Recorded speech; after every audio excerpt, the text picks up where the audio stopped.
get so strong in the road.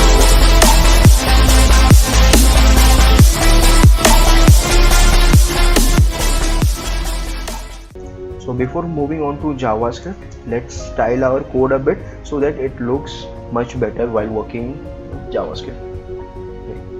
So as we go into style.css, first we apply and reset each and every general padding and margin that the browser sets. So padding 0, margin 0, then box sizing border box.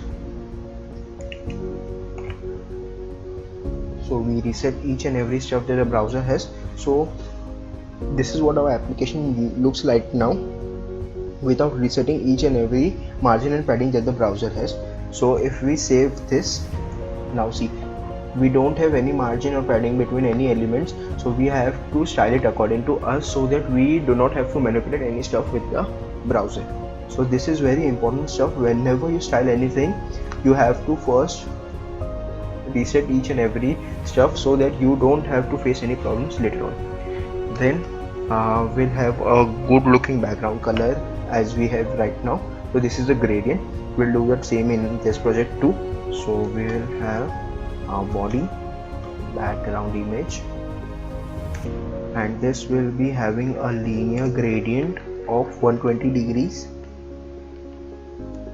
and from this is the color that we have our linear gradient from.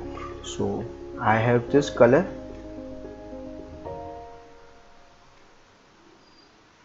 too. So you can see here there the color changes from here to here. So you need to work like you need to say that the starting color and the ending color. So you can see the color fades in and then turns into this color. So this is what linear gradient does. So here, as we mentioned the from color, now we have to mention the to color. So here where, so okay, and minimum height in which this will take place is 100 VH, that is the complete length of the device. Then we will save this and see how it looks. So see, we got the exact background color as we have it here. Oh, sorry, I closed it. Let me start it again.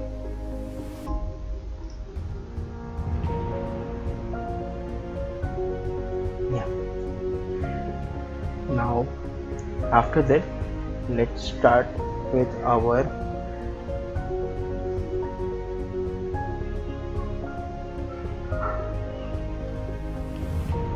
header. The header is this h1 where your to-do list element.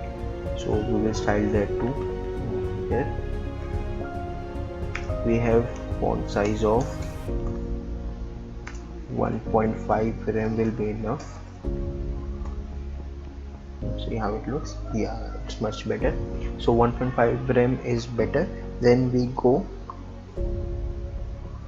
with our form. So we need to style this form too, right? This is looking very ugly. So we'll do one thing, we'll style the form and we'll get this complete stuff to the center of the web page, right? So here we will select header and form, both the elements together, and then we will give it a minimum height of 20 VH. So a minimum height. So this is what it will begin from. If the items increase, if stuff increase, so it will increase its height itself. Then we will give it a display flex. And why flex? Because we need all this stuff. So we need all this stuff in one line, right? So display flex. Okay, and then we need to justify the content to the center, right? So we will have this complete data, here in the center. Here, so center. We will align the item center. So this is two different things where people get confused a lot. So justify content centers the items horizontally, and align items vertical aligns the items horizontally. So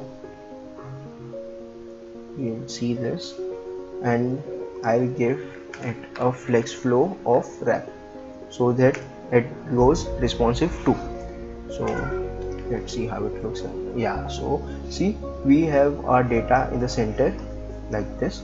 Now we have to style our input form, right? So we will go form, input, and button 2, right? So the general settings that both of them have is this. Then after adding the button, padding of 0.5 rem will work. Then we have font size of 2 rem, and we have the border none. So let's see how it looks. Okay, so it started looking good. Yeah. So yeah, we'll give the radiuses and corners accordingly later, but it started looking good now.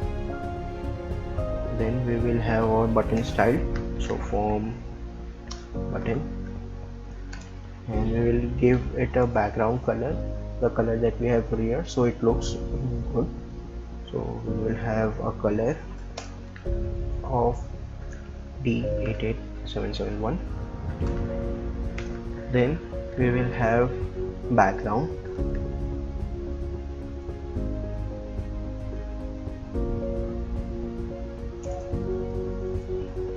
of white, and a cursor to be pointer so that the user can get to know that it is a clickable event thing, pointer.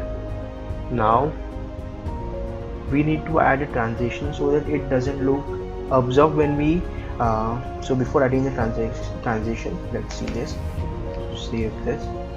Yeah, so you can see, but we cannot distinguish between this section and this section. So to do that, we will add a hover. So form, button,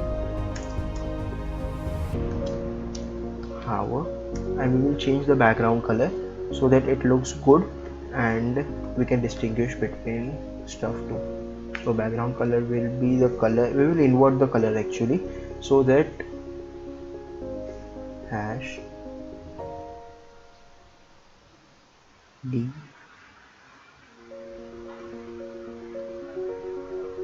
D8871. So we invert the color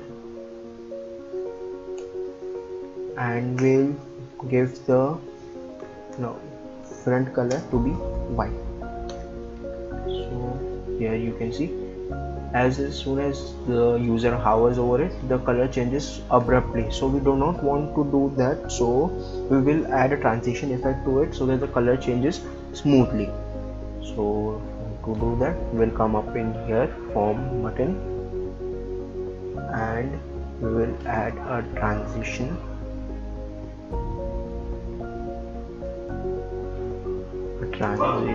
of all 0.5 seconds ease.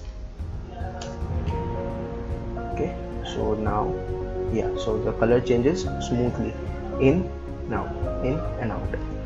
Okay, so you can also add borders to it. So you can do this, border of top right radius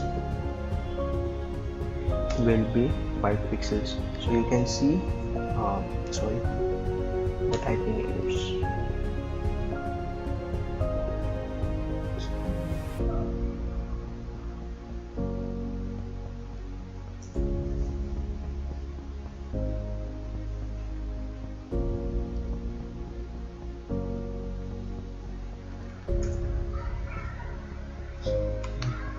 Border top right radius of 5 pixels. So you can see the top right section has a radius, a small little curve which looks make it good. So we will add that in the bottom too. There.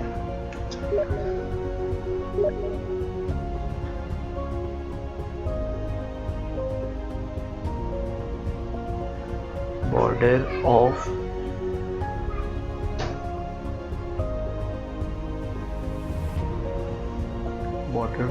bottom of right and radius of 5 pixels too, so it looks even. So yeah, you can see we have radius at both the sections and it looks good. So we can do this and then we will be styling our, so we have pretty much styled our container. Just we need to do is style the selection button that we will do in the end. We'll work with its functionalities. Good.